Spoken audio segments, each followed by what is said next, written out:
কিছু প্রার্থী উস্কানিমূলক কথাবার্তা বলছে, ইসি যেন খেয়াল রাখে। মির্জা আব্বাস, বিএনপির স্থায়ী কমিটির সদস্য ও ঢাকা বিয়োগ ৮ আসনে দলটির প্রার্থী মির্জা আব্বাস বুধবার নয়াপল্টনে সাংবাদিকদের সঙ্গে কথা বলেন। প্রতিদ্বন্দ্বী প্রার্থীদের মধ্যে কেউ কেউ উস্কানিমূলক কথাবার্তা বলে বিরক্ত করার চেষ্টা করছে বলে অভিযোগ তুলে এ বিষয়ে নির্বাচন কমিশনকে ইসি খেয়াল রাখার আহ্বান জানিয়েছেন ঢাকা বিয়োগ ৮ আসনে বিএনপির প্রার্থী মির্জা আব্বাস। বিএনপির স্থায়ী কমিটির এই সদস্য বুধবার ঢাকার নয়াপল্টনে সাংবাদিকদের সঙ্গে আলাপকালে এমন অভিযোগ করেন।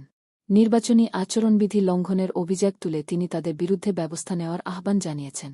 এক সাংবাদিক প্রশ্ন করেন, আপনার নির্বাচনী আসন গুরুত্বপূর্ণ, কিন্তু দেখা যাচ্ছে বিভিন্ন প্রার্থী মোবোক্রেসিকে উস্কিয়ে দিচ্ছে। শাহবাগ থেকে এই শাহজাহানপুরের দিকে বুলডোজার পাঠানো হবে, এ ধরনের বক্তব্য রাখছে। এটা কি নির্বাচনী আচরণবিধি লঙ্ঘন কিনা? জবাবে আব্বাস বলেন, আমি এটা শুনেছি মানুষের মুখে। এক কথা কি, মোবোক্রেসি সব জায়গায় চলে না, করা উচিতও না। আর ঢাকা শহরে আমি আল্লাহর রহমতে ভেসে আসি নাই। একেবারে যা ইচ্ছা তাই করে ফেলবে, ওটা সম্ভব না। চেষ্টা করতে পারে।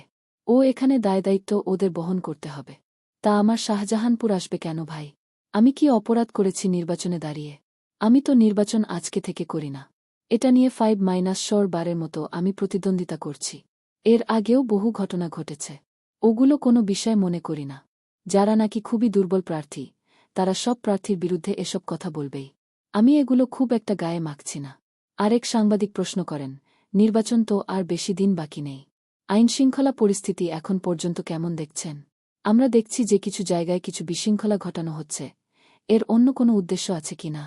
তখন আব্বাস বলেন, আইনশৃঙ্খলা পরিস্থিতি নিয়ে আমি নিজেও খুব শঙ্কিত।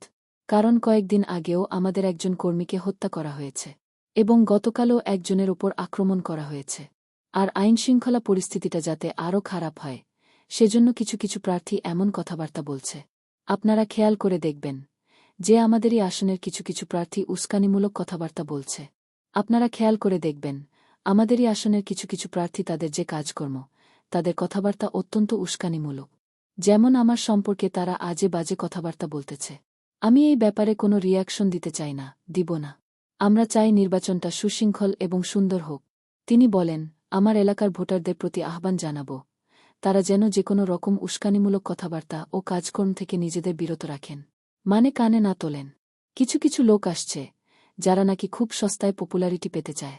অনেকে নির্বাচনী আচরণ বিধিমালা লঙ্ঘন করে অন্য প্রার্থীর বিরুদ্ধে কথা বলছে। আমি ওগুলো বলতে চাই না। আমরা খেয়াল করছি যে উদ্দেশ্যমূলকভাবে উস্কানিমূলক কথাবার্তা বলছে, যাতে আমরা একটু ইরিটেট হই, যাতে কোনো রকম ঘটনা ঘটে। আমাদের নেতাকর্মীরা অত্যন্ত সুশৃঙ্খল, শান্ত এবং তারা কোনো উস্কানিতে পা দেবে। আর কিছু কিছু প্রার্থী অন্য প্রার্থীর বদনাম করছে, যা নির্বাচনী আচরণ বিধিমালার লঙ্ঘন। তো এ ব্যাপারে আমি নির্বাচন কমিশনকে আহ্বান জানাব, তারা যেন এ ব্যাপারে একুট খেয়াল রাখেন। তারা উদ্দেশ্যমূলকভাবে উস্কানিমূলক কথাবার্তা বলছে, যাতে আমরা একটু ইরিটেটেড হই। এই ব্যাপারে আমি নির্বাচন কমিশনকে আহ্বান জানাব, তারা যেন একটু খেয়াল রাখেন।